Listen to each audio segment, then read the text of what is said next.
জীবনে এমন একটা সময় আসে যখন চারপাশের মানুষ তোমাকে অবহেলা করতে শুরু করে। তারা ভাবে তুমি কিছুই করতে পারবে না। তোমার কোনো যোগ্যতাই নেই। কিন্তু তুমি কি সত্যি ওদের কথায় হার মানবে? না, তুমি তাদের ভুল প্রমাণ করবেই। ১ নাম্বার, নিজের মূল্য নিজেই নির্ধারণ করো। অন্য কেউ তোমার মূল্য ঠিক করে দেবে না। তোমাকেই সেটা ঠিক করতে হবে। তুমি যদি নিজেকে ছোট মনে করো তাহলে দুনিয়াও তোমাকে ছোট করেই দেখবে। কিন্তু যদি নিজের শক্তি, প্রতিভা ও আত্মবিশ্বাস নিয়ে এগিয়ে যাও, তাহলে কেউ তোমাকে থামাতে পারবে না। ২ নাম্বার, দক্ষতা বাড়াও ও নিজের লক্ষ্য ঠিক করো। অবহেলা থেকে বেরিয়ে আসার সবচেয়ে ভালো উপায় হলো নিজেকে দক্ষ করে তোলা।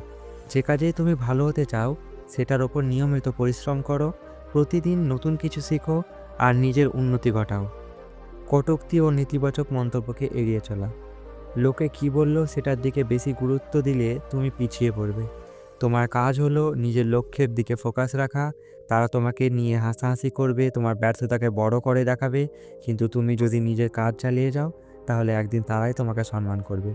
৪ নাম্বার, তোমার সফলতাই হবে সেরা প্রতিশোধ। তোমার জবাব দেওয়ার দরকার নেই। তোমার কাজই তোমার হয়ে কথা বলবে।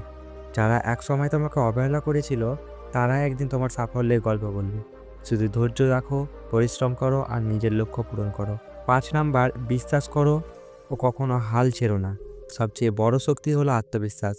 যদি তুমি নিজেকে বিশ্বাস করো, তাহলে তুমি যে কোনো কিছু করতে পারবে।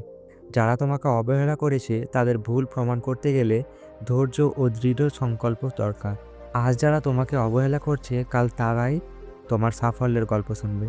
তাই এখনই উঠে দাঁড়াও, পরিশ্রম শুরু করো আর নিজের স্বপ্ন পূরণ করে দেখিয়ে দাও তুমি অসাধারণ।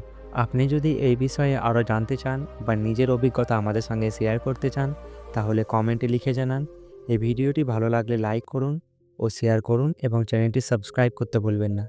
ধন্যবাদ।